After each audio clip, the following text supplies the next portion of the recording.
Alright, crikey. What's up, listeners? Welcome to Predator versus Movies. Oh, I'm Alex. I'm Aidan.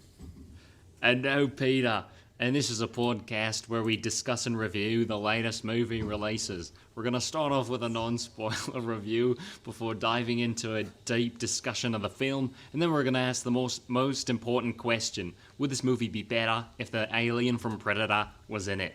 This week, we're going to be reviewing Extraction 2, starring Australia's own Chris Hemsworth.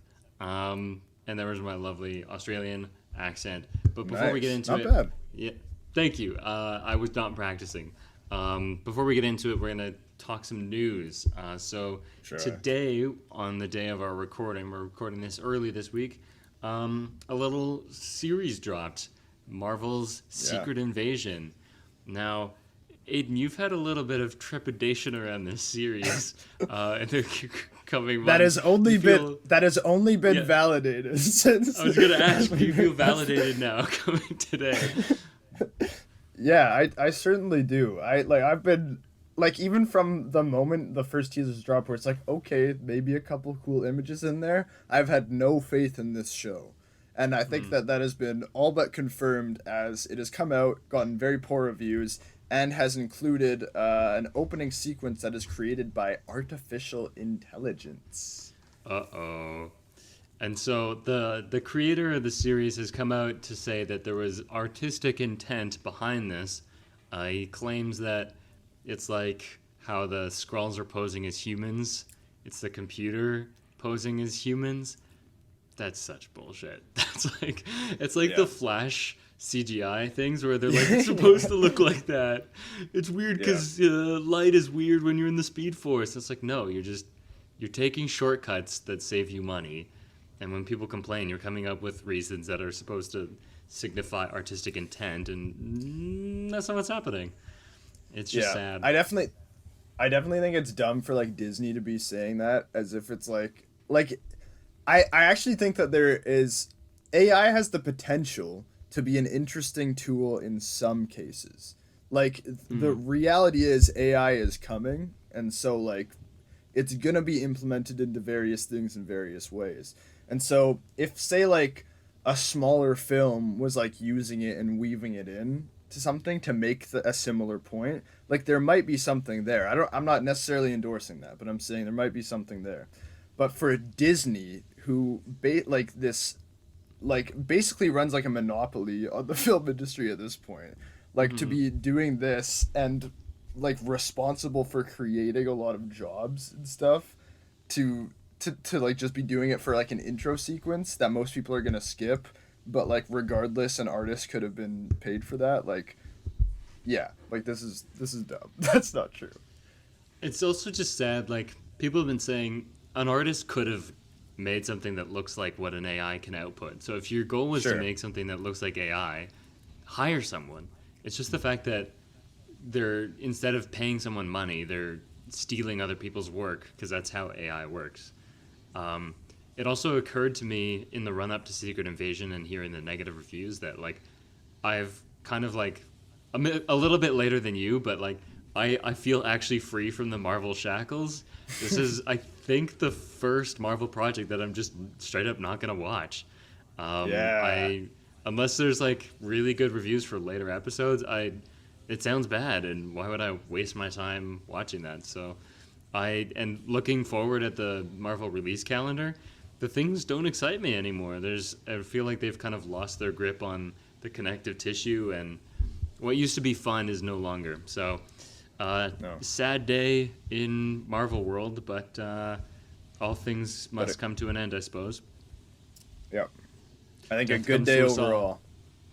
Yeah. A good day overall. If it means the death of the MCU in its current state, I think that's a good day. Fair enough. In other news, just kidding. Trailer Park. Vroom, vroom. Speaking We're of into the trailer park. Thank you. Speaking of Marvel, we got our first look at Kraven the Hunter, starring Aaron Taylor Johnson. Am I crazy? It this. looks kind of cool. It looks so like it looks trashy, but it looks fun. There are multiple shots where I'm like, oh okay. Like, okay, He's really? just Like, he's just a little lion guy, and he's going ham on some guys. I'm vibing with this.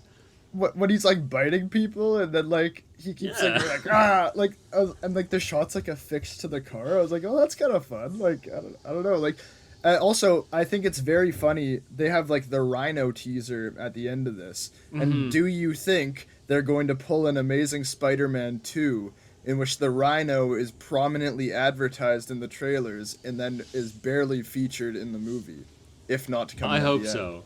That would be a very funny gag.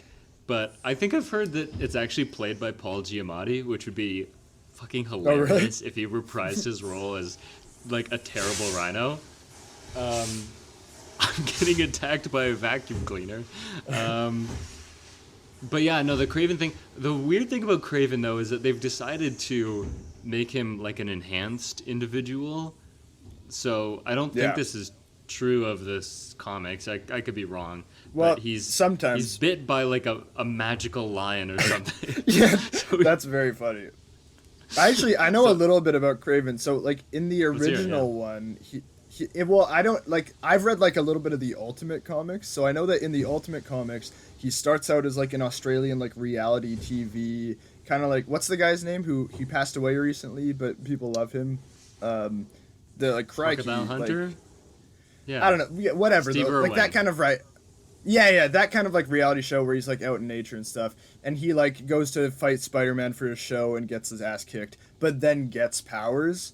So like there is like, and he becomes like a sort of enhanced like part lion thing. But I think in the original strain he's just a very good hunter and then maybe gets powers at some point, but yeah. Yeah, the Ultimates comics are weird, and that's the universe where Miles is from, and they try to do more what they thought were like more realistic versions of all the Marvel heroes. And they tie everything to like Oscorp, which is kind of dumb, but yeah. Yeah, they do some weird stuff in that universe, but honestly, I think it would have been fine if they just said he was a guy who was like really into hunting. I don't know if they needed that. I think if they really he seems to harness the chi or like the living energy of animals, which there are other heroes who do that. And I was like, I don't need Kraven to also be that. He could just be You could literally just do the Revenant. You could just do the Revenant where he gets mauled by a lion and he just like, ugh, and he just like wakes up and is like very good at it, like, and just miraculously recovers from it, like a movie we're going to talk about today. Miraculously recovering from injuries. True, yes. The trailer also stars Russell Crowe, who is hamming up his role. I think that's gonna be fun to watch him play. Yeah. That. What else can we say about this trailer? There's a bit with the spiders, and clearly this is some Spider-Man reference, but vague enough that I have no idea what they're trying to evoke here. I was gonna say, do you think there's gonna be like some dumbass like post-credit scene where he meets up with like Vulture and Morbius or something, and they're just like, hey, do you want to go fight the spider guy? And he's just like, I don't know who that is, but yeah. I sincerely hope. Yeah, no, I sincerely hope that in every single one of these, they just keep doing the same post-credit scene, but adding one more guy. So it's just like a traveling band of like. So like this one, there's two guys. We brought Morbius. The next one, they add Lion Guy, and then like oh man. Yeah. Because they keep putting themselves in that position where their characters are good guys. Like the characters of these movies would not fight Spider. Why would they be fighting Spider-Man? But they have to make it so that they are going to. It's so stupid. I sincerely hope we get a Sinister Six movie at some point with all of these guys, because I know it's gonna be fucking crazy and probably not good, but I want to watch it all the more. Actually, we have some news on the Sony MCU or the Sony CU or whatever they call themselves. El Muerto is delayed indefinitely because of the writer's strike. Right. It was flip-flopping for a bit, right? It said there was like a little while ago it said it was delayed, and then it was said no, it's coming back, but now it's delayed again. Yeah, I heard it was someone had a rumor that it was dead, and then somebody else said it was gonna start shooting, and then I guess they read the script and realized it was bad, and then they were like, "Well, we can't fix this now," so it's indefinite. Good, because I don't like. I guess they're trying to monopolize on the fame of Bad Bunny. Like it's a Bad Bunny vehicle, and if we can throw in some IP in the mix, all the better. But I mean, we've seen this from this weekend. IP alone, or the past weekend, IP alone is not even driving consumers anymore. With the kind of the failure of the Flash, and the Flash is like a relatively well-known product. Like people know that character. The show got like 10 seasons or whatever the fuck. Yeah. So I don't know how they thought that was ever going to stand a chance. So yeah, El Muerto seems to be Muerto again. Anyways, we have some other trailers. Dead? What does that mean? Yeah, it means dead. Which is why I thought that was so funny, but no one liked my tweets. We got another Spanish trailer. That's true. Neither do I. For Luca, it's Luca Guadagnino, right? The guy who did Bones and All and Call Me by Your Name. Yep, and some other things. He also did the show We Are Who We Are for HBO. Yep, that's a good show. Yep. I like that show a lot. Starring Spider-Man's own Zendaya. There's a new movie called Challengers, and so it's set in the world of tennis. Also stars Mike Faist, I think his name is, from West Side Story. And another good-looking gentleman, and there seems to be a love triangle in tennis. Yeah, I think it looks great. I think it looks fantastic. Coming off of Bones and All, which I think we both felt like was a letdown, but had something that has a lot of potential. I still think that there was like clearly a strong directorial vision somewhere in there. So I definitely have faith that this is. I think it's also up his wheelhouse. So I think that this is going to be something that is going to be quite good. Yeah, I like how it's also set during two different time periods. Like there's a time jump, and Zendaya just like cuts her hair. She's like, I'm older because I have a bob now. Like that's all they do. It does make her look significantly older, I will say. She does look older. Yeah. Oh, and I just remember there's that one shot in the trailer that's the POV of a tennis ball. That was like, I was like, whoa, that was really sick. I'm still reeling from that and wondering how they pulled that off. I imagine it was like a spinny little guy. I don't think they had a camera-sized tennis ball or camera-sized tennis ball. Camera. What they did is they got a really big tennis ball, the size of a camera, and then they put a camera inside of it. No, but it looks great. We got one other trailer for Priscilla, the feminist answer to Elvis, I imagine. And hopefully much better than Elvis. Hopefully much better than Elvis. I'm actually quite a lot more interested in the feminist version of Elvis. So this was by Sofia Coppola, if I'm not mistaken. Yep. And I was quite taken by the trailer. Like, almost instantly, I was like, oh, this is going to be good. I haven't seen a lot of Coppola's work, this Coppola. I've seen Lost in Translation, and I know you have as well. But that might be it, honestly.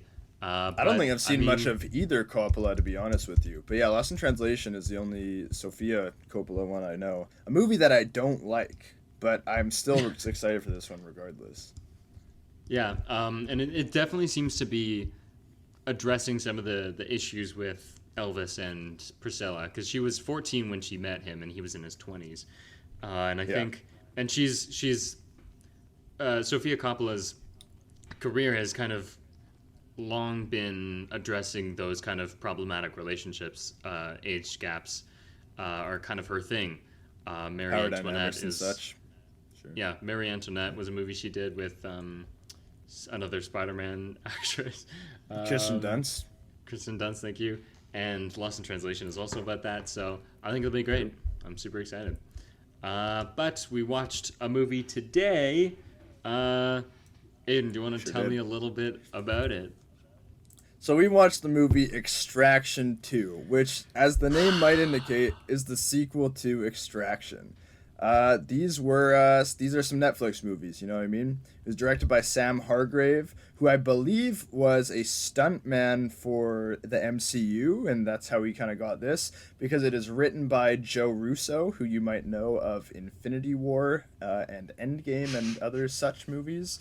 It is based on a graphic novel called that's in a different language that I'm not going to try. See you, Dad. See you, Dad. Cool. And then it is produced by the Russo brothers, Chris Hemsworth, and a few others, starring Chris Hemsworth. Oh man, I did not look up names. I'm gonna skip Chris Hemsworth and some other guys. You're not allowed to do that. Cinematography by Greg Baldy, edited by Alex Rodriguez and William Hoy. It's distributed by Netflix. It has a running time of 122 minutes. I don't have a budget here, so I'm not really sure. It's because streaming is a lie, and it's a money pit where they just throw money into it and create expensive movies, and they're losing money until everything else is dead, and Hollywood is dead. So I'm very pessimistic right now.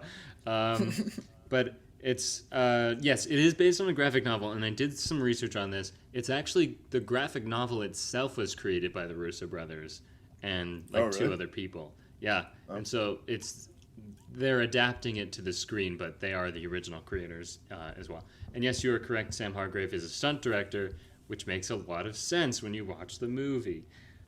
So we have a game that we play. It's called Predacritic, and in this game, there's a website on the internet called Metacritic where critics' reviews of a movie are averaged out of 100. If it gets 60 or above, it's green. If it's 80 or above, it's labeled must see. If it's in the 50s or to like 45, it's yellow. And if it's below that, it's red. We are going to guess where Extraction 2 lands in that metric. I've spun the wheel, and Aidan, your name has come up first, so you get first guess at where this movie lands. I'll be up front. I don't think critics are gonna like this movie that much. But I don't think they're gonna hate it either. I don't think I don't envision like a crazy low score here. I do think a 50s is where we're landing, likely. So I will guess a 55. Actually, that was the number that was in my head too.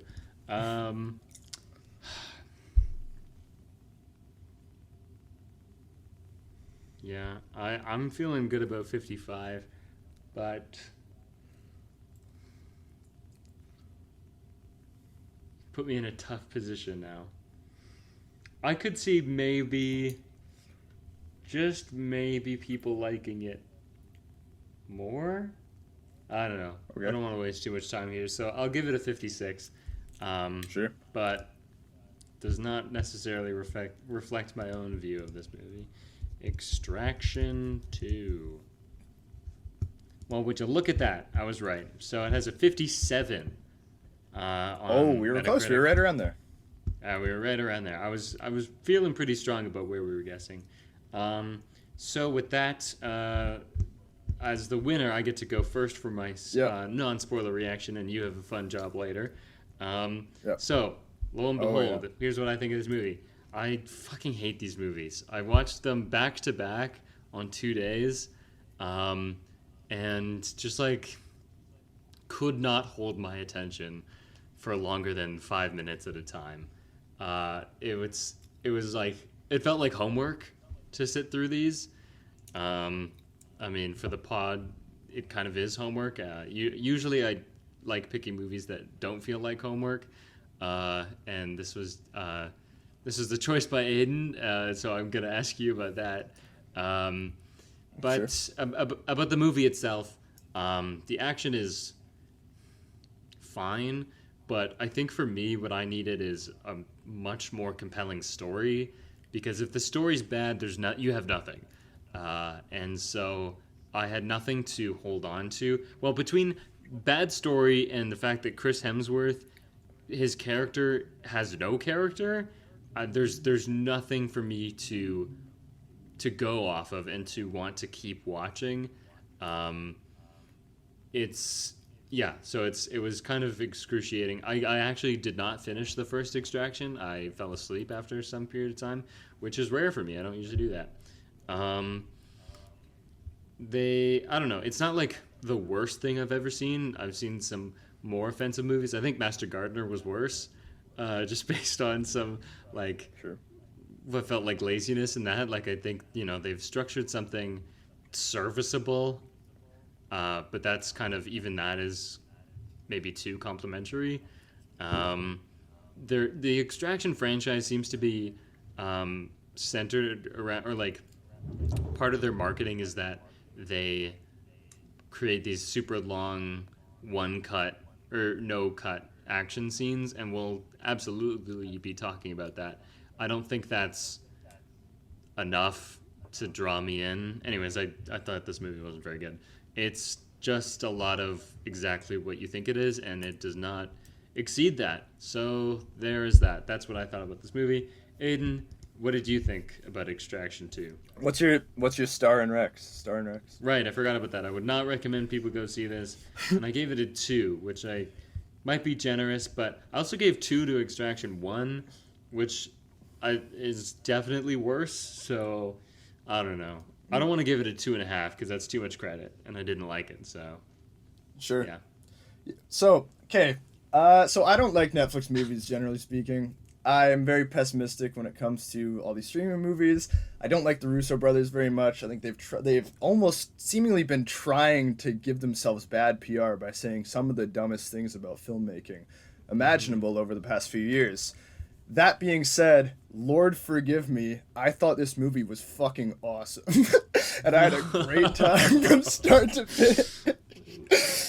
Is the story obviously like the most generic thing you could possibly create, but that like the way that it doesn't even fully commit to doing it is the funniest thing I've ever seen in my life. So not only can I read this movie as an action movie that legitimately has like stuff I really liked, I can also read it as a pastiche of narrative forms in action, which it is not trying to be, but nevertheless, I am able to enjoy it based on that level. I'll give you an example.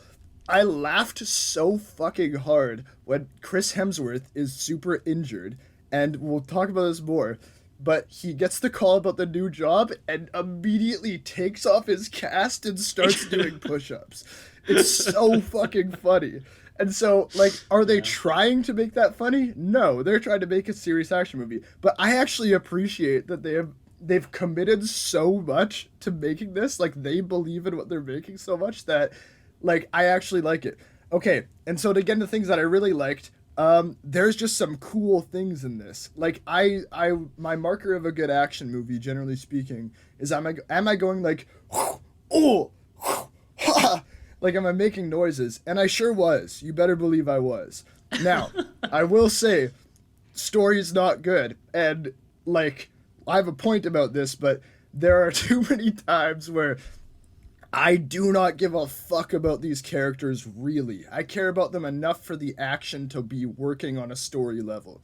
But I don't care enough to be taking these long pauses between action sequences. Yes, so I would really like those to narrow down, especially the second to third act transition is really whack. And I would say that in general, that last part of the movie is like not what I want from this. But yeah, I think Chris Hemsworth actually like gives me what I want from this. Like he's carrying this in a way that I like. There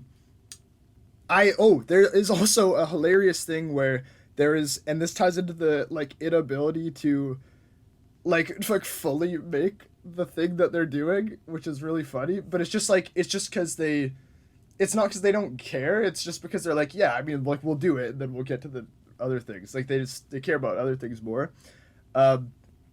Like, yeah. So like, but bringing it back to the point, yeah, there is like some level of theme happening here, which I do appreciate. I did not expect that.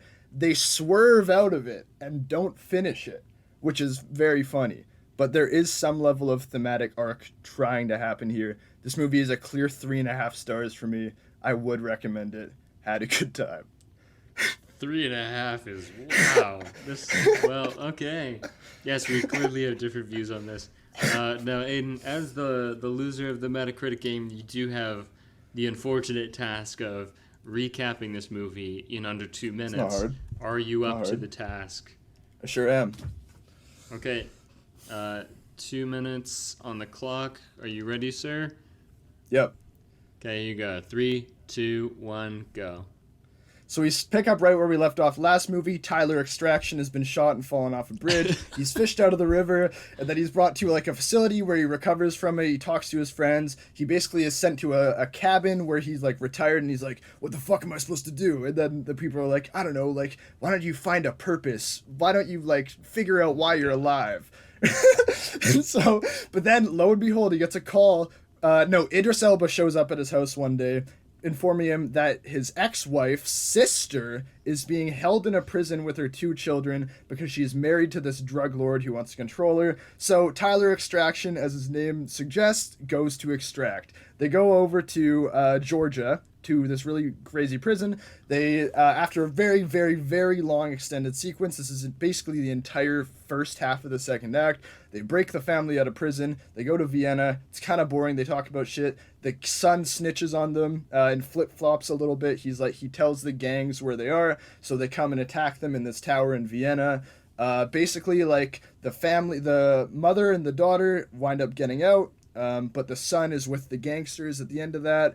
Again, it's just like action stuff.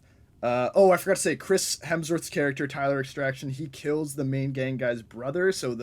At the beginning, so he like has a particular vendetta against Chris Hemsworth.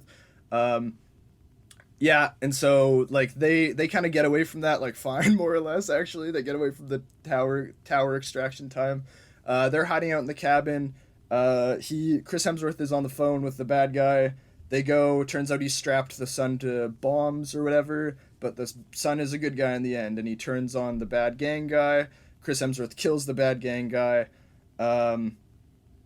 How the fuck does this movie end? Oh, and then he talks to Idris Elba, who sets up a third movie at the end. The Avengers Initiative with Idris Elba this time. Also, they go to jail. That surprised me so bad when I was they do go to jail. I was like, they're in jail? I totally did not understand what was going on. I had to remind myself that they're mercenaries, so they kind of act outside the law, I guess. Like, they're not supposed to be doing this? Yeah, I was very confused. It does make sense, but I was also confused. I was like, what? Because you never see that in an action movie where heroes just kill the fuck out of people and, like, they go to jail for it. But, yeah. Probably would have been better for him. Too. Probably would have been better for him to stay in jail as the start of Extraction 3. That would have been so much better. Have him he's get Tyler visited Extraction. No. Like, I'll explain. Okay, so he stays in jail. Okay, I Extraction understand. 3 is a breakout opening because he needs to extract someone. That could be cool. Anyways, yeah. So maybe he has to extract his partner Nick, who's in another prison. That would be good. Yeah. See, we should be writing the Extraction movies. There is also there's a similar thing in this movie where it's very funny that the first movie ends with him like shot and he falls into the river, a la Skyfall, and in Skyfall, James Bond has to like on his own. Like the appeal of that story is that like this guy who usually has all these supports has to like really prove himself by doing everything on his own. He's battered, but he's just fished out of the river in the first like 5 minutes. Yeah, which is really funny. Just like, why did the ending didn't happen, literally basically. It does not fucking matter that happened at all because it also doesn't come up later in the movie. No. The fact that he was completely weakened by being in a coma and had to go through physiotherapy does not matter. Yeah. He's not weaker in this movie than he was in the previous one. Here's where you and I are reading this movie differently. You're seeing that and being like, that's bad writing. I'm seeing that and being like, that is hilarious. And I honestly don't want you to try and make like a really compelling story out of this. Because you're never going to. That's not what this movie is. Give me like a baseline story that just makes sense. Try and put some kind of theme in there, which they do, but they swerve away from it. And that's what I got. That's what I got. So I can't be that mad. I still think that there's a better version of this because I think 100%. I'll For address sure. some of my bigger problems. One is that Tyler Rake is the most boring protagonist I've seen in quite some time. No, no. He has no defining characteristics. Correct. You're correct. You're correct. You're correct. I don't care about him. He's that's just what he's Tyler Extraction though. He's a war guy. He has to fix things and his kid's dead. It's so funny that you're changing his name because his original name is already so funny. His last name is Ray. Like what? Are you seriously telling me that when at the beginning he is looking at a video of his wife dancing on the beach, like you're telling me you didn't laugh out loud? You're telling me you didn't get any enjoyment from that? I don't know that I did. It feels very much like this is John Wick. It's like this is a post John Wick movie. And so Yes. we're watching our backstory, like why we need to care on phones still. And every time I was just like, man, this would have been better with someone like Keanu Reeves who could Sure. sell me on For like sure. their persona, right? Like they have, even if like I wouldn't say John Wick has a super strong character. I No. still think Keanu Reeves sells the action way more than Chris Hemsworth. Mostly because 100%. he hams it up and he does it like Buster Keaton. Like he's like silent film kind of emoting and like it's all bigger than life, right? And I I will think that say works this. better. These movies are very much just a worse version of the John Wick franchise, which is actually Yeah. one of the reasons that I wanted to pick it. Because not only is it a movie that came out this year, which I think we should generally do. We should generally do those if we can. But also, it's also like it's like you said, like you mentioned earlier, it's taking on this new like smooth, slick, no cuts kind of approach to action, which was very much like definitely not invented by John Wick, but kind of repopularized in part by John Wick in the modern era.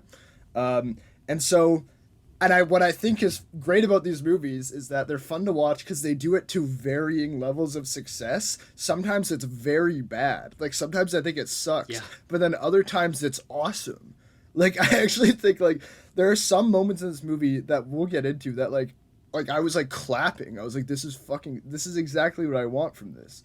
But it's good that you bring up John Wick because John Wick also doesn't have like the most compelling story, and they don't devote that much time to like giving like a super in-depth story because that's not necessary. I agree it's way better in John Wick, don't get me wrong. The world building, the variety of characters, it's definitely better in John Wick, like tenfold. But like I think that it's very funny that this is like the more mainstream, like almost like machismo, like macho kind of like almost translating like some Michael Bay sensibilities into the John Wick style, which I think is it's just fun to watch. Like it's just the I can appreciate Extraction as just like being a product that wears its influences so heavily on its sleeve, and you can see exactly where everything has come from. Everything is so archetypical in some ways. Everything is so clearly replicated in other ways. And it comes together in this like almost like campy like final vision for an action film that like I think is like just for me so fun to watch. I could see it being borderline camp, but I will address like I do find that these Extraction films are far more violent than the John Wick movies, and maybe even like they seem to care less about human life than the John Wick movies. John Wick has a lot of killing, Sure, but it's usually like assassins, and he's not like taking pleasure out of it. I don't know. There's something about it where when John Wick kills people, I'm like, yeah, this is awesome. Good, like, yeah, get him. And then these ones, it feels more like murder or like slaughtering people. Like it's bloody. The first one, I seem to remember being more shocked by it, probably because I was new to this franchise. But like in the first one, Tyler Rake kills someone with a rake, and like shoves the awesome. rake in his eye, and I'm like, oh, that's actually really nasty. And I know in both of them, like as much as the drug people are getting killed, like countless of not drug like police people are getting like mowed down. It's just like Yep. this is a very violent movie. Um, I do I'm not find that. like I'm not like a huge like stickler on that sort of point, but man, like Sure. like you said, it's the machismo of it all. It feels Yeah. very like this is okay. I think is the vibe I'm getting from it. Like these are people who are at war, and what they're doing is justified. And I feel like Yeah. that's kind of the message this movie has. Even there's like literally like that's what the theme is trying to tell you. There's a Yes, point where yep. the ex-wife is like, "You're a hero. What you do is Yeah, good." And that's and what I like mean. I was like, It's "Wait, so what?" fucking funny. like that like moment. because let me describe the moment. Let me paint the Yeah, picture. yeah. So Chris Hemsworth abandoned his dying child to go to war, and he's guilty about this, as he should be. Yeah. And then his ex-wife, who is his ex-wife because he did that, Yeah. presumably, says, no, it's okay that you did that, actually, because your son thought that what you did was a good thing. And that going to war, like he wasn't Jake Extraction at that point. He was in regular just- war, I think. Yeah. He He was just like, going to Afghanistan. Yeah. which most people these days agree is maybe not the most noble thing to do. And Not in mainstream just- America. yeah, most people have turned on the army and what they do, and yet I guess No, it's I'm saying Australia, in so it's a little different. I'm saying in like mainstream American like mythos and sensibilities, I don't think they have. Which I think this movie is Oh. very much a product of that. And it's so funny though that they're Australian too. like I don't know what I was like, they went to Afghanistan. Like I don't really know what the deal is, you know. But this movie is so American, like, and that's what I mean. Where like it's like an unintentional parody because it's injected all these like so heavy-handedly all these American tropes that are like clearly awful, and like that's what I mean. Like the movie is going one way. On some level, the movie is operating on the level of these male characters have like a prescribed role that they believe or believe themselves to have filled, and that is what is driving them and will ultimately be their demise. And you're like, okay, yeah, like that's like it. Not saying it does that in a super intelligent way, but like, so the kid thinks that he's supposed to be a gangster, and so that's why he's conflicted. Yeah. The gang boss is like, I was supposed to be a man and protect my little brother, and so I need to do that, and I need to pay retribution. Tyler Rake was like, oh, I have to be the guy who goes and fixes things, and I have to be the guy who goes to war. Like, it's like these macho rules, and the movie, like, at the end, seems to be unaware that that's what it was setting up. Because in the end of the movie, he was just right to do that. And so, Yeah. it reinforces that gender role, which is so fucking funny. The whole movie, it's saying that like maybe masculinity isn't all it's made up to be. Like maybe there's some toxic elements to that idea. Like the kid is like, Yeah. my mom is a liar, and like I'm believing my dad, who is a piece of shit, right? And he goes to his uncle, who is another piece of shit, and the uncle has been trained his whole life to look out for your brother.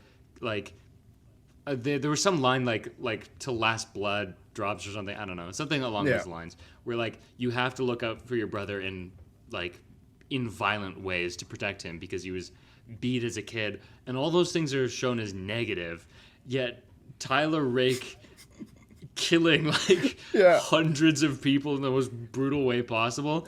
They even say like, oh my god, they're like, It also- maybe you need to like. There's the bit where it's like, you need to find why you're still alive, like why you came out of the coma, and it seems to be hinting that maybe extracting is not his point of life. Like maybe he But needs then to it go is to back, be- but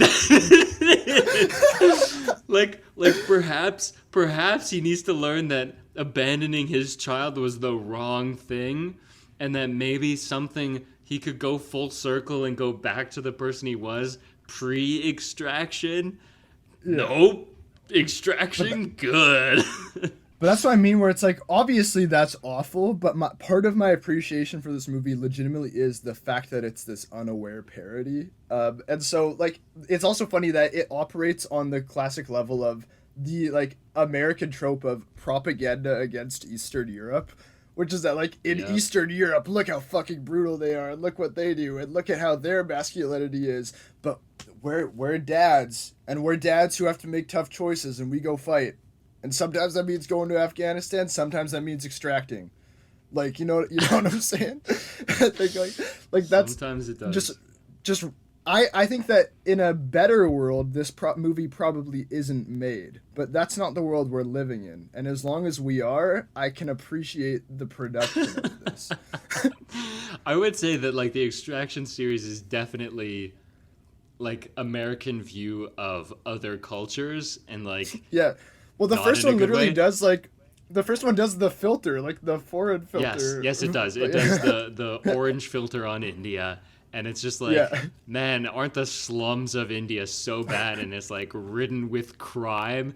And then like Yeah. again, like Extraction is very quickly becoming the franchise where Chris Hemsworth goes to foreign nation to save explicitly children from their drug dealing parents because they Yeah. can't look after their own children.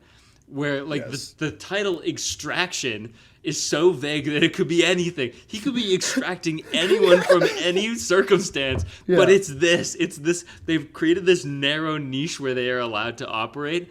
Like I was thinking like you could extract like a nuclear physicist from North Yeah. Korea, like something Yeah. completely different, and they're like, Or from like no, the this CIA. is They're yeah, independent mercenaries. It could be like the CIA too. They could be extracting from like an American print. They could be doing anything. and it's like, Yeah. no, we're explicitly in the market of extracting children from drug dealing parents. Like that's the only thing they can do. It's quite funny Yeah. that this is the sequel that they decided to go with. In the worldview of extraction, Western society are the stewards of the world who must take absolute control because no one else is to be trusted with their own children. With their and own they're, children, yes. they're using children as like a symbol of innocence and a symbol of like Yes. toxic ideas and a way to juxtapose supposedly bad cultural elements with supposedly good cultural elements, suggesting that they need the good American culture to pervade all. Like it's so like and that's the blatant propaganda of these movies is like so like it's I find it funny and I can't help but find it funny. It's the cheapest and easiest way to get the audience to go along with what you're doing is I need to save a child, right? And they're like, oh, I can buy into that. And who am I saving the child from? The worst thing imaginable.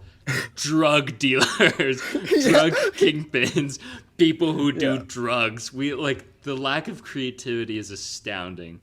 Yeah.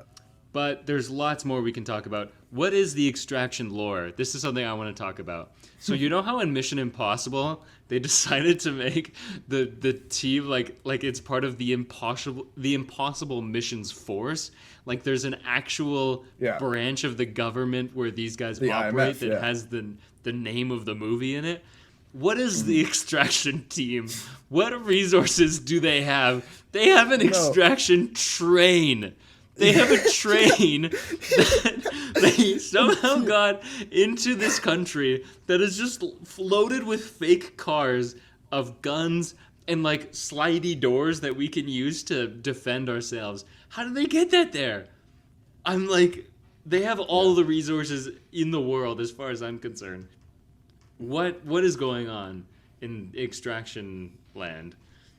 Yeah, it's like I was watching this movie and I hadn't seen the first one in a long time, and they do like a little bit of a recap in the beginning, and I was like, thank God you're doing that, because I sure as hell do not fucking remember what happened in the first one. And so the whole time I was thinking like, yeah, there must have been an explanation in the first one for like what their situation is, but I don't think there ever is there? Nope. But I that's mean, I also wasn't like really paying attention, but I don't think so. like legitimately I wouldn't have cared if they tried to do that. So like I'm also glad that they didn't do that. but like their resources seem to never end. Like for a group of mercenaries, they're probably backed by someone. Like where do they get the money for all their shit? They have a lot of shit. Like gear and like guns, like those things cost money. Cars that are exploding. They have a private plane. They're renting out like super nice suites in buildings. They have locations all over the world. Like, who is paying for this? I don't know if they have a boss or if like some of them just come from wealth. Maybe the brother sister seem to have maybe wealth, like based on I think guys' so. shirts at least. I was like, that seems like a rich person's shirt.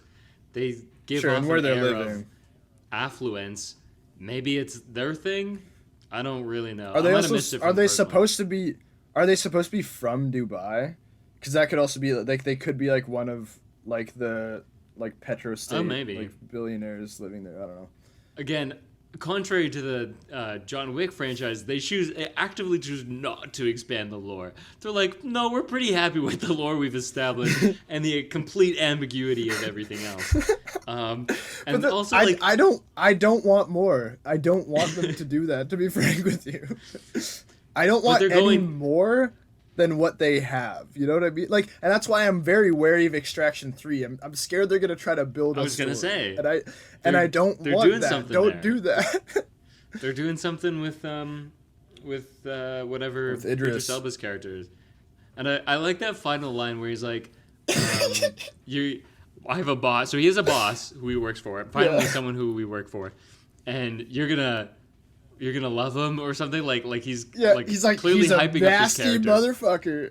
And Yeah, it's like, I think it's so funny. That means nothing to us. And not only that, it means nothing to the filmmakers. I looked it up to see if this means anything. They're like, yeah, we thought that'd be a cool line. We have no idea what this character is. We just know that it'll be setting up something really scary for Tyler Rake in the next movie. Like, they have no idea what that means.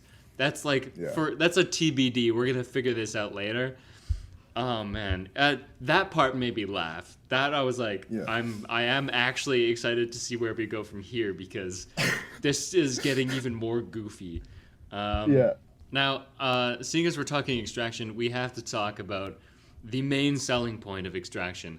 Their famous long quote unquote one shot scenes or continuous takes of nonstop action.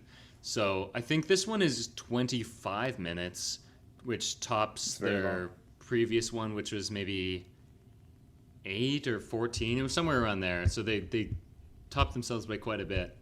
I guess I'll hear from you first. What did you think about that?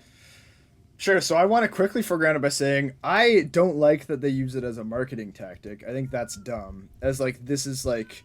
We don't do that jump cut shit. We're gonna do this one-er action movie. Like I think, like that's a dumb attitude because it's like that doesn't mean anything unless you like put anything into it. Like if you're just doing a one-er to do a one-er, then it's an empty an empty gesture that is lacking any sort of artistic merit. However, taking the one-er at face value, I actually think this is generally quite successful for a number of reasons. I think compare it to like. The one in Dungeons and Dragons, for example, I thought that one sucked. And I thought this one was much better. So I think that so when we're talking about like a one-er, it's not a real one-er because they have tons of like stitches and stuff. Like they're matching different cuts. And there were a lot of stitches that I thought were really fucking sick. There are some that are lame, where it's just like they see a character and they unmotivatedly pan across a wall. And so like, and now we stitch. Like, and so there are some bad ones for sure, but there are actually some really cool ones. And there are some moments where, even right at the beginning, it starts at like the second floor of the prison, and it like kind of goes down and up, and then the camera is like almost passed down. Like it doesn't feel like it's rigged up. It feels like it remains handheld, and they like pass it down to like the bottom floor, which is fun. They have a few stitches that are actually quite good. Like, let me try to. I wrote some of them down.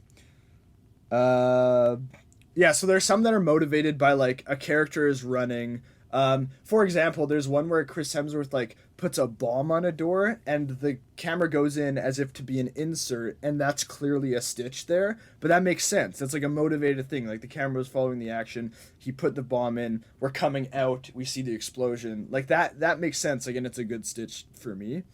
But then there are also ones that are bad. Yeah, so the main thing that I like about this though is that there's clear cause and effect like action happening. Like there's still a clear attempt to like escalate and make something that makes sense here. So like for example, when they eventually find their way onto the train, we at one point see Nick fighting these guys in like the engine room, which is like a sick scene by the way. Like when she like they're fucking around, yeah. she slams his hand down and scrapes it across the glass, and she's like screaming and shit. She's like ah, ah, like that's sick. And then no, but there's a great cause and effect moment where we go away, we come back, the brakes are out, and it makes sense because we just saw why that happened. Like, and that's what I mean, where it's like there's a clear escalation that happens, and it makes sense that it happens. Like when Tyler is trying to get through the prison crowd, it's like at first he's kind of doing it, he's trying to just like get through, but that's not working. They're starting to get out, so he has to start using his gun. As soon as he starts using his gun, people start coming out on the back, and then he loses the woman, and so he has to like change his plan a little bit. He has to use what he has. So I like that about it. The other thing I like about it, there are just some insane things they've put in this, like the transition to Snorri cam within the thing, yes, which I thought was super smooth. And I was like, that's sick. I was like, that's fucking awesome. Okay, and we need to explain what that is. Yeah. Okay, yeah. So Snorri cam, you might have seen before, is essentially when the camera is rigged to the actor and the camera is pointed at the actor, and so it kind of like stabilizes the motion on them, and it creates this like really wacky kind of thing. Where it happens in Extraction 2 is when Chris Hemsworth gets like hit during the prison breakout, and then he like falls he's hit onto in the ground. head he's hit in the head with a brick, and it's kind of like he's dazed, and so it gives this disorienting feel, and he's like whoa, and it gives the effect that like you're locked in the character's perspective, and the world is kind of like spinning around. But I also was like, when did they switch? Like it was actually very seamless.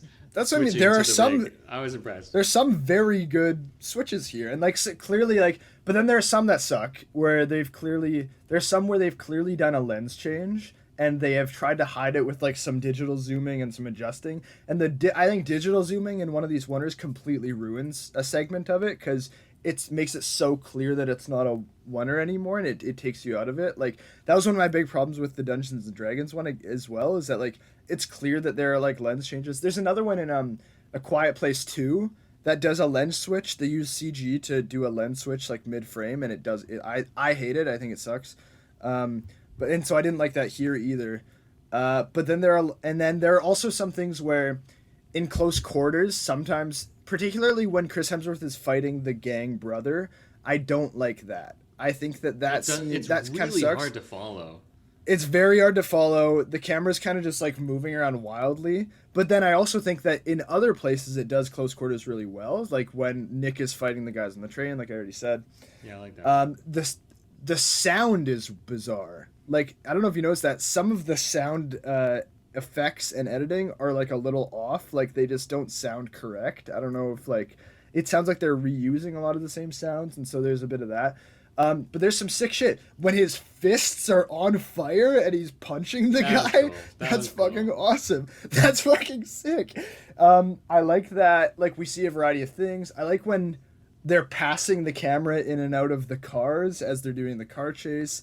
There are multiple moments where I was like... Okay, I will say that looked bad, because there's a lot of points where I'm like, I think they filmed the people on a set and then CG'd it into the car. Like, they look differently. I don't know what they did, but it looks weird. There's a bit of a problem, but I actually thought it was generally successful. There are multiple moments where it does the thing that like I really wanted it to. Like I love when Chris Hemsworth like cuts off the car. Like he comes in with his car and like hits all the biker guys. Like that's sick. Yeah. Nice. Like and it's set up in a good shot, I think. that like yeah, I mean during this wonder like there were just a bunch of times where I was like, oh, holy shit, yeah, like that's what I want you to do. I like when it goes out and it has the helicopters on the train. I like all the train stuff, to be honest. I actually think the train stuff's quite cool. um The yeah, extraction I generally train like this. The extraction train is a great addition to the extraction lore. And I think Yeah. I am kind of thinking that you're right that like not explaining it is almost better because it is Yeah. quite funny for them to just have a train and then Yeah. like just be like, yeah, they had a train, whatever, don't worry about it. I do agree. I think it's pretty good. Like I might want to kind of be a contrarian, but the fact that they do limit the extraction oneers to like a specific beat, which is Yeah. I've got the package and not stopping it until the package has been brought to safety or until a Yeah, train it crashes. is I guess, motivated you know? to a Yeah. yeah. So there's a point to doing it, and it is kind of cool. I do think that the stitching needs a lot of work. There's some that are better than others, but there's some really bad ones. I also just like every time I see one of these, I'm like, man, cool, but also, what if you just did it for real? And I know sometimes it's too long, and it's it's not possible. Feature length movies almost never do that if it's a one shot style. Sure. But I think for like a long single sequence, I think sometimes I'm like, just do it. Just do it for real. 25 minutes might be pushing that limit though. But I will say yeah. there are also some key times where I just wish the shot, it's like they wind up getting a worse shot than I think they would if they had just been cutting. But I still like the attempt. Like I agree it's a hollow act if you're just like we're going to do a wonder, but like it's fun. I can't help it. I find it fun that like we're going to do a 25-minute wonder. There's something fun about that. But then there are some shots that I think suffer for it. So there's a point where Chris Hemsworth's head is leaning out the train and there's a tunnel coming up. This should be a really great tense moment where he needs to bring his head in and he's being like held out, but the framing his head blocks the view of the tunnel until too late. Like we don't see in like Mission Impossible, for example, the way they would do that is we would see the tunnel coming for like miles ahead and we would be like seemingly inevitably moving towards it, like holy fuck, Exactly. holy fuck, like he has to move, but we don't get it because the framing is worse. And so there's a little bit of that going on too. It's because you can't cut away from the action to see that the tunnel is approaching, which gives the audience a sense of tension, like an anticipation of what's to come. They know the tunnel is coming, but you could do that in a oneer. I don't think you have to do. That's what I mean. Where it's like I actually think you can do it in a wonder really well. You literally just have to move the camera up. We just have to see both his head and the tunnel. Because I think Mission Impossible has done that exact shot, like where something is approaching and we can see like our character in the foreground, and then in the background that other thing is rapidly approaching. Like it is a great shot in concept, and you don't need to cut away from it. It's just I think that because they're trying to create this wonder, like sometimes shots suffer. Like imagine how like think about being on set and trying to make this work and like going through each shot and like how like the action scene that you and I tried to do, like think about how like we kind of got lost in it at a certain point. Like we were just like okay, like this shot needs to do this. Like I think that there's a certain amount of like if you're able to cut around, then it just gives you more freedom to just like okay, let's pick up and do it like this instead. And I think that it gives you opportunity to probably get better shots. And so I think this movie is suffering from that a little bit. Yeah. I also think that the fact that they have to market these movies based on that, because I think that speaks to how weak the story and characters are. There's not enough. Chris Hemsworth isn't enough of a star to sell this movie. He's kind of as close as they make stars these days. There's kind of a problem where we don't make movie stars anymore. We make IP stars, so he's always going to be the guy who was Thor. And so, he's not enough to sell the movie. The story isn't compelling enough to sell the movie. And so we have to sell the movie on a gimmick. We're going to do the 25-minute thing. And it seems like that's what was the selling point for this movie. We're gonna make this Netflix movie. It's an action movie, and it has 25 minutes. Watch it for the 25-minute no cut scene. Well, I think the broader point, like the point of these movies is we're just gonna try to make a bunch of sick action scenes. Like that's the point, and we're gonna fill in a story around that. And so like they use that to say like, look, we're pushing the boundaries of action. Like we're gonna do shit that you don't see elsewhere. And in fairness, you don't see it elsewhere a little bit. But I agree that I don't like that as a marketing tactic. I think that you can just sell it on showing really good action and like making really good action set pieces that may or may not be oneers, but don't focus on like this one gambit you did. Like I don't like that. Yeah. Did you catch the moment in the oneer when he's on the train and the helicopter is firing at him and he takes cover behind a ladder? Did you see that? That was that's awesome. Like, what is that gonna do? A ladder, by its definition, is mostly empty space. Like, I thought that was great. I mean, generally with the action, one thing that I had a problem with was spatial awareness. I found that when it actually more so when it wasn't a oneer and you're cutting between things, I was like, I don't know where people are in a spatial construct of the set. You know, we are cutting between people shooting at each other. I had that. I was like, I had that during gunfights. Yeah, I had that during gunfights. I didn't have that at all during fistfights though. Like whenever it was like a close combat thing, I didn't have it. But I do agree with you. There were some points where I was like, and when they're driving too, when the parkade thing happens, and like this is kind of like. It's that sequence. That sequence, I think, was poorly executed. Yes. It's the first part of Act 2B, where they have, like, the first part of the action sequence in Act 2B, where the bad guys have come to the thing. We're at Vienna. They're in Vienna. In Vienna, yeah. I agree with you. That one's not great. However, there's a lot of other sick-ass shit that I did really like in that general, broader sequence. And so, like, when they go into the weight room, some of the kills in that are fucking crazy. Like there's some problems I still have. Like, he kicks the thing which brings the weight down on the guy's head. Yeah. Which is sick, but also, I have no idea what he did. He kicked something, and it's one of those things where it's like... measure out.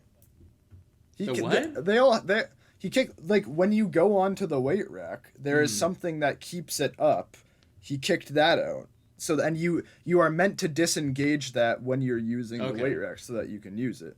I think that's one of those things where, like, editing and like a shot that it seemed too much like choreographed. You know, like, I know I'm going to kick that, whereas I didn't feel the discovery of it. You know, and so I was just like, oh, that seems cool, but also like it didn't feel as earned, perhaps, where I wasn't like following along with them. It was kind of like the action moments are like, I found this a lot actually, where the movie is 5 steps ahead of where I am, and it's not allowing me to kind of guess what's going to happen, and so it's less fun for me to watch, right? So the weight rack, for example, if there was a shot showing him looking at the thing and then deciding to kick it, I'd be like, oh, I get it. Or like, oh, I'm picking up on... So another example I have is, I think it's when... It was somewhere around when the girl is sliding off the roof, which I think was kind of funny. And then everyone's they're both on the roof, the bad guy and Chris Hemsworth. And I think it was the bit where he decides to shoot the glass, so that he can grab it. There was something around there where I was like, I have no idea what you're doing right now. I'm just completely lost. What I liked about that moment, though, is that it is a moment where it's like, I genuinely don't know how he's going to get out of this. And that's what I mean, where like, I appreciate about the action in these situations is that I felt that multiple times where the escalation is actually good. Like, they do this thing, but because they did this, like they're in this situation, and how they keep going into a corner, and you're thinking, how the fuck are they going to get out of this? And it's not... They don't get out in like a cheap way. Like they get out in a way that also pays in a different way, and that's something that I like about these action sequences. Like he shoots out the glass, but that means he's hanging here, and that means he's stuck, and that means the bad guy comes, and it's only through like her awaking and you know, I mean, like it ties together well. What I will say about the weight rack thing is that it might be fun if it does like an insert or something that like shows it from a different angle. But what I do like about the way they set that up is that they specifically have a shot that brings the weight rack into a prominent part of the frame. The weight rack is taking up like half the frame before they do that. And so you get to really see it. You get to see the weights. You see the plates on the actual rack. And so I like that. I like that you have a split second see like the camera is clearly moved to show you that that's where they're going. And so I think you can predict it a little bit. And I think that there's also a degree of like you go into a weight room and you expect that kind of thing. You know what I mean? Like, so Okay, yeah, that's okay. Yeah. and so like there's a similar scene it reminded me of a scene in the Punisher show. I don't have much to say that other than like there's a similar like weight room scene where it's like you go in and it's like, okay, I know what I'm watching. I know I'm watching the Punisher. I know I'm watching Extraction, and we're in a weight room with a bunch of goons. I know that there's going to be some weight room kills here. But yeah, in the weight room as well, there was another one. I forget. The one where he ties the cord around the guy's neck and yeah, that was actually. And he sends him flying. That was pretty funny. Yeah. Yeah. What else? There were some other good moments in the Vienna sequence, like when this is in the trailer, but when someone shoots at him with the elevator door closing and it hits the door, and he's like, ha ha ha, you missed. Yeah. Also, like just based on like how the elevator door's closing, like the person would have had to miss pretty bad. Like that shot would not have hit him. It would have in fact been further away from his face because then it moves in front of his face. That's a small detail, but it was a cool moment. Followed by the even cooler moment when the grenade and the doors open. Yeah, pulls the pin of the grenade. That's awesome. That's an awesome moment. Yeah. I'll give him that. What else? I will say, like, just before that action sequence, we have maybe about 15 minutes of dreadfully Holy boring fuck, it's so boring. nonsense. It's so fucking boring. I'm completely with you there. I have like no defense for this part because I actually like I think I went on my phone, which I never do. Yeah. Like both of these movies I had to. I'm very good. Like I refuse to do that in most movies, but I actually I opened Twitter for like 2 minutes and I was like, wait, what am I doing? That was so fucking boring. Because and that's my point of like it's bad that's my pacing and blocking and writing. It just does not make it interesting. But I think it's such a simple fix of just there's not that much important stuff happens in those scenes. Make it 2 scenes. Make it 2 scenes and we're on to the next thing. And you don't have to change anything else. The movie will be a bit shorter as a result, but I think that's completely fine. The movie could be shorter. It's 2 hours, and I was like, for this, I didn't need 2 hours. That can be 5 minutes. All we need to see is that the kid called, and then we have to see a bit of our interaction with the sister, just so that there's some development there, and that's pretty much all that needs to happen there. So just do that quick. I think what they do is they go extraction, and then they need to do something different, right? And so they really just put the brakes on.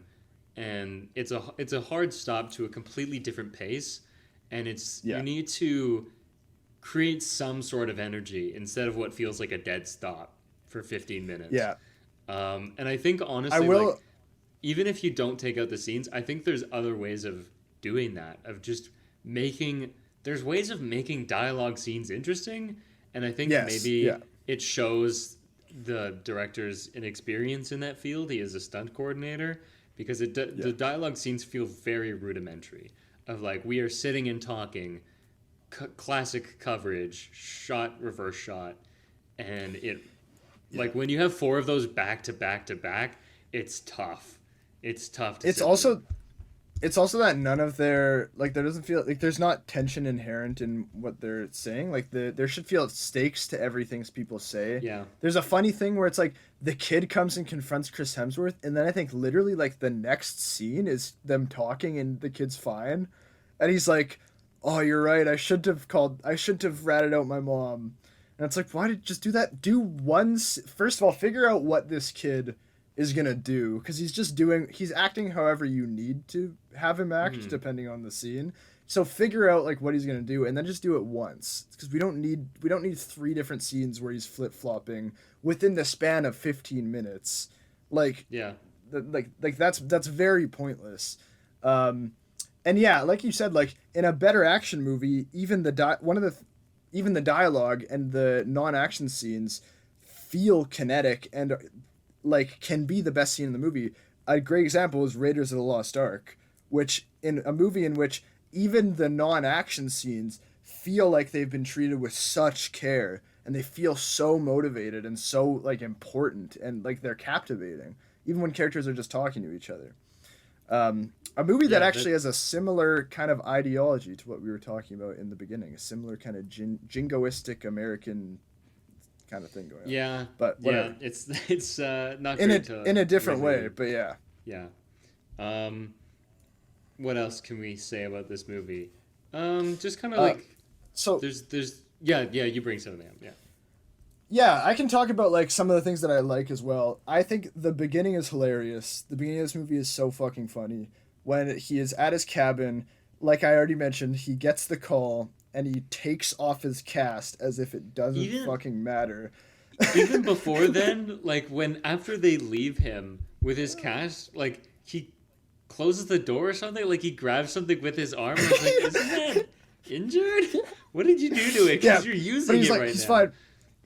We then get the shortest recovery montage ever, where he does like 3 actions, and he's like, "I'm good now," and then we're on the truck on the way to the prison, which I love. I love that. That is something that I want them to maintain in Extraction 3. That's what I mean when I say like they can't quite like. They're trying to make like this like standard archetypical American action story we've seen 100 times. Character has to do this recovery thing. It's like an obligatory moment, and they're treating it as if like it's an like he's better now. So, so like I love I love how hand wavy it is. I think I would appreciate also, if it came back somehow, like if in the like you motivate that with the action, like you can't use his arm the same way or whatever. But even funnier is like seemingly no time passes. Like as far as I can tell, that was a day. We spent one day working out, and he's good. No, seriously, fair, like it feels like a week at most. They do say it's 6 weeks, so they have given us a time. Oh, they said it? 6 weeks. Okay. Yeah.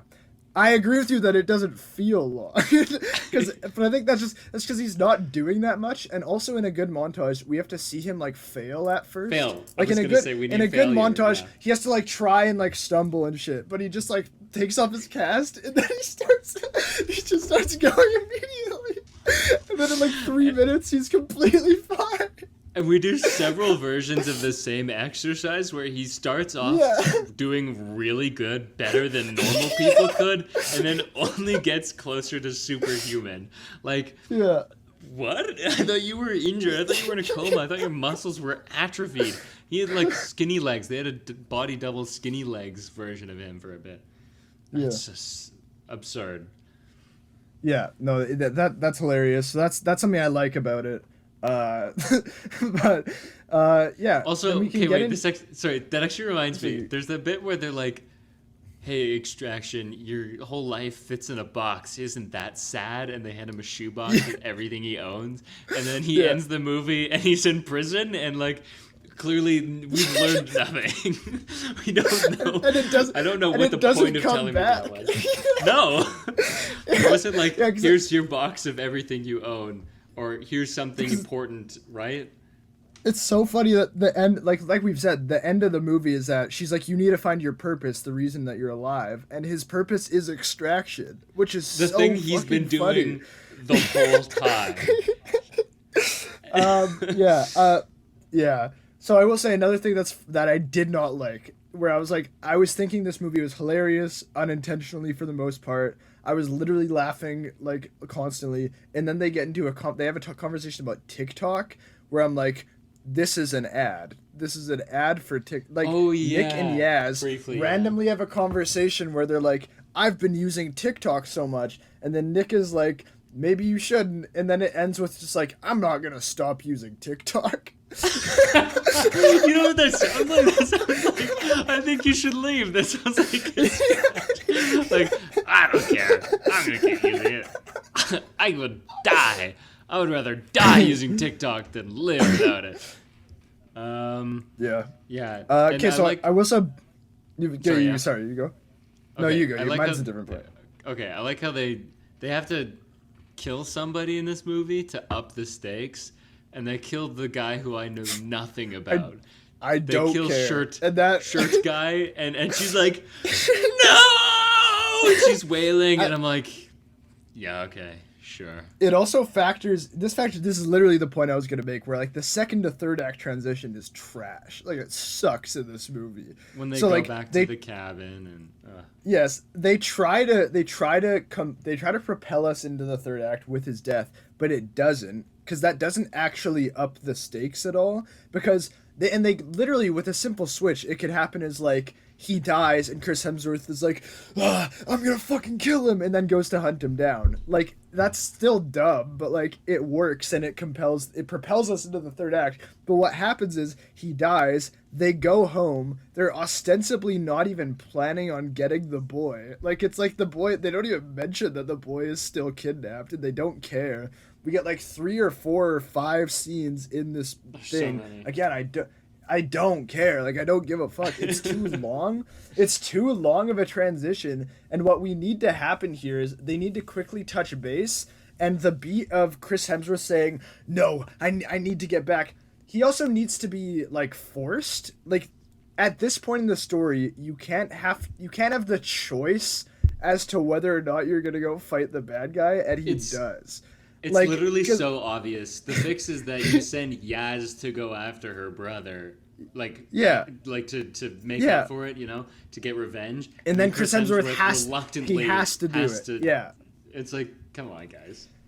Or like I think you also have to have the bad guys. They have to be like threatening at this point because they're not. Like we've just beaten them badly twice, and so and their forces are low. They don't know where we are. We could stay here infinitely. We don't think they're gonna kill the kid. Like it would, like you know what I mean. Like It the seems phone like call a slam eventually dunk, comes. you Yeah. know? The phone call eventually comes where he's like, "We have the kid," but it's like that. They should know that, and it should be urgent the entire time. It should be something like, I was comparing it to like a Mission Impossible movie, far better movies, where I was like in like the sixth one, for example, it's like the same beat happens where, spoiler alert, pew pew pew, Alec Baldwin. Have you seen it? Have you seen it? It's been a Okay. while, but I've seen Oh it. yeah, but Alec Baldwin's character dies in the same beat. It's the same like save the cat moment where a character dies, end of second act, but the character's now motivated by that and also propelled by the fact that they have a countdown. The bad guys are doing vague bomb things with a bomb, and they big need to bomb get to the other country really quick. Like, and so that it's like, they are emotionally propelled, but they're also just on a superficial level. Like they have to go stop it because no one else will, and the bad guys are imminently about to win. Like the bad guys have to end Act 2 with the upper hand in some way. I don't see how you do that with like otherwise. Like maybe there are clever writers that are able to do that in an inventive way. I'm sure it's possible, but like this movie is not good enough to try something like that, and so the bad guys need to have the upper hand at the end of Act 2, and they don't. Yeah, maybe it's that if the girl had also been captured, for example, like something where the bad guys, because then Chris Hemsworth just arrives and slaughters them again, and it's quite funny that the first time when he shows up to the airfield and he's got the grenade launcher, I didn't know that's what it was. So I see him like taking aim at the sniper, and I'm like, oh, it's a sniper. He's gonna snipe him. He's gonna reverse snipe the sniper, and then he blows the shit out of him. And he blows up the plane, and he's blowing everything up. I was like, what the fuck are we doing? Yeah, There's it's so funny that no subtlety. Why does he have to? He lines him up in the scope as if it is a sniper, and then he shoots. Because it's like, if you were maybe I'm wrong, but if you were lining someone up in your scope, does that not mean your weapon is pointed directly at them? or more or less. I But if you were firing a grenade launcher, would you not have to up the angle a little bit? Like, don't you have to shoot higher in order look. for I'm that not to gonna even pretend work? like I know. I don't know. It's just it was a I don't very know. funny moment. It is hilarious. But I will say I don't like this end part. I didn't really care about what was happening at the end here. This action sequence feels like lame. It actually reminds me of It is lame. like when you get to the end of John Wick 1 and he's just like fighting an Yeah. old guy, and it's like, compared to everything I've seen, I don't give a fuck about this. Like, Yeah. you know what I no, mean? agree. Yeah. And it's- so I it's a didn't lot like of, the end of this.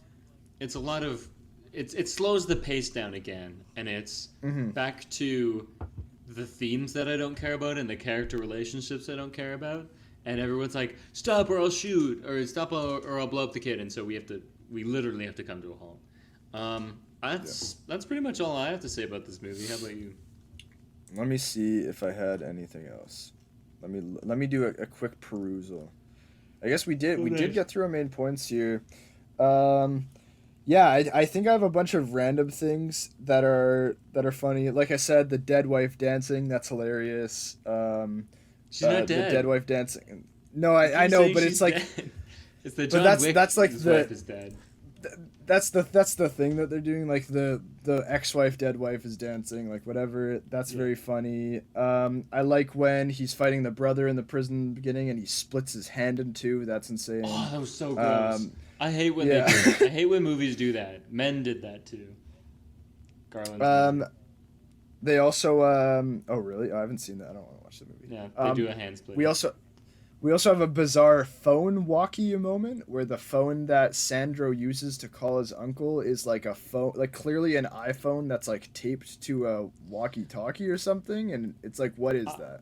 I think that must have been, my guess was it was like a universal, like a satellite link or something, Sure. so that they can go anywhere, or they're like mercenaries, so they need special tech that works anywhere and maybe it's encrypted. I just was like, sure, there's probably a legitimate reason that I do not understand. I just waved that aside. Sure. That's all I have. Okay. Well, we have a different segment. Aidan, why don't you tell us what it is? Yeah, so in case you haven't noticed, the podcast is called Predator versus Movies. We've done the movie part. Now it's time to get into the Predator. We ask the question, would this movie be better if the Predator from the movie Predator was in it? I actually don't think so. Well, we disagree. No, I don't think so. I think Predator makes this like what's going on here? like what's happening here? You know what I mean? You're like, looking at it from a realistic perspective. I'm seeing it as I want to see Tyler Extraction go up against Predator and see what happens. That's I fire. want to see You're how right. that shakes You're right. out. Tyler Rake That's versus actually- Predator, yeah. I think, is very enticing to me.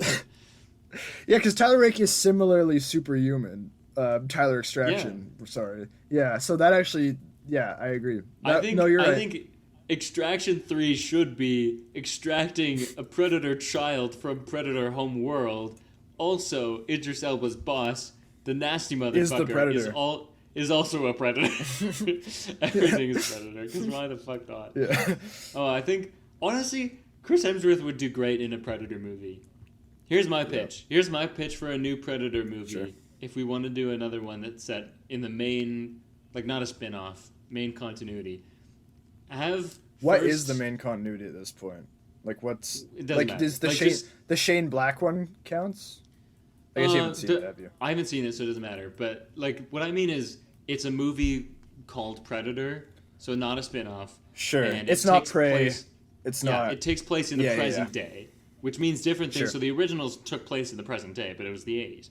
So my Right. pitch for new Predator, in the past could still be fun, but make it a Predator movie, maybe 80s. Start with Chris Hemsworth, but like do like a subversion, like maybe kill him off in the first 10 minutes. I think that'd be fun.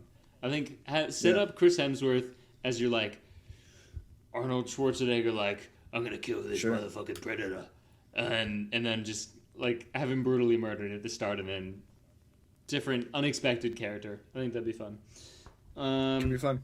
We have another segment called Predator's Picks. Usually Peter introduces this one. basically we And we're said not what talking about cameras. What? And we're not talking Oh, about Predator's yeah. pics, like pictures he's taken. Yep. Nice. Nope, that's not what we're talking about. It's what we've seen, watched, listened to, etc. I have basically nothing because we recorded mere days ago, and now we're doing it again. We sure did. So I've literally seen Extraction 1, and I think that's it. So that movie I hated even more than this one, and I could not finish. I think it was just so dumb. This one was dumb and fun in some ways, so I paid attention until the end. But actually, there's a good part of Extraction 1 where Chris Hemsworth beats up a bunch of children, like that scene in It's Always Sunny in Philadelphia, where Mac and Charlie are beating up kids, and it's really funny in that one. In Extraction, it's ironically funny, if you know it in like the metatextual way. Sure. When you're like, oh, he's beating up children, but like they take it 100% seriously. They don't get the joke. Yeah, I think if I watched those movies kind of like as comedies, unintentional comedies, maybe I'd enjoy them more. But I don't think I've seen almost anything else. So I'll keep it short and sweet there. Aidan, have you seen anything? I did. I watched the first 2 episodes of season 5 of The Wire. More The Wire. So, yeah, great show still. I've heard that season 5 is not good in comparison to the other ones. And I heard that one of the complaints is basically they introduce like a new group of characters that work at the Baltimore Sun, at the newspaper.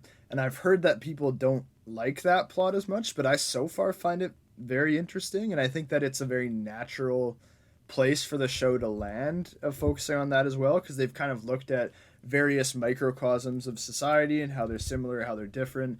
The show is continuing to do that, but with like newspaper, and especially building off last season, that has a lot to do with like the forces that and the structural inequalities that marginalize and oppress like these kids that are growing up in Baltimore, these black kids that are living in the rough areas of Baltimore, particularly in West Baltimore, it focuses on. So I think that expanding on that idea and talking about like how things are represented and the way, like the mechanism through which that happens, the kind of stories that get covered, especially considering they talk a lot in the 4th season, a lot about like how self-expression is limited by these kids growing up in these situations, like the molds and the archetypes that they look up to, and like the types of things that they're allowed to become due to various pressures is very narrow. Like they have that specifically. One of the characters, Namond, has like big like long hair that he, every time they keep saying like, no, you have to cut it, the police are going to recognize you, that you have to cut it, you have to be cutting it, and he has to cut it eventually. And so there's like literally on a physical level, there's like self-expression is limited by the ways that these characters have to navigate their lives. And so like that's I think it's a good building up on that. It continues to be a very good show. Excited to see how it ends. Cool. Well, next week, maybe we will finally do Asteroid City. I think everyone can do it, and it is available to us. So cross your fingers, listeners. I think maybe we'll do it. It does finally release in our area this weekend, but due to certain circumstances, we can't all meet together. So next week, hopefully we'll do Asteroid City. Very excited. If you like us, this podcast, check us out on at Predator v Movies on Twitter and Instagram. On Twitter, we repost news, and sometimes I'll put witty things. Instagram, we just tell you when we're releasing stuff. If you like my thoughts on movies, you can check me out on Letterboxd at _AlexGordon_. I leave reviews. You can also check me out on Letterboxd. I'm 810Sunny. That's 810SONNY. My name is Wombo. I also leave reviews sometimes. See, I think what works very well is that I kind of leave it open-ended for you to finish it. I'm Yeah. letting you. It's like a run-on sentence where you're finishing the sentence and then you inflect down. I leave reviews Yes. sometimes. I think that's why it works. Yeah. Peter, do you Yes. have anything to plug? No, you're not here. That means you know what that means, and It that means you have to leave a review. You That know is you know what true. that means. You have to leave a review. You have to leave a like, leave a star rating. It has to be 5 stars, by the way. And if you do, maybe we'll read it out, and we'll love you unconditionally forever. Yeah. But basically, what happens is if you leave a review, and if you like it, and if you tell your friends, that's how we get more listeners. And that's how we grow as a podcast and as a And that's the community. game, baby. That's what we That's want. a game! It's the extraction game. Anyways, until next week, I've been Alex. I'm Aidan. No Peter, and this was Predator Peter. versus Movies. No Peter. Peter. Yeah, no Peter.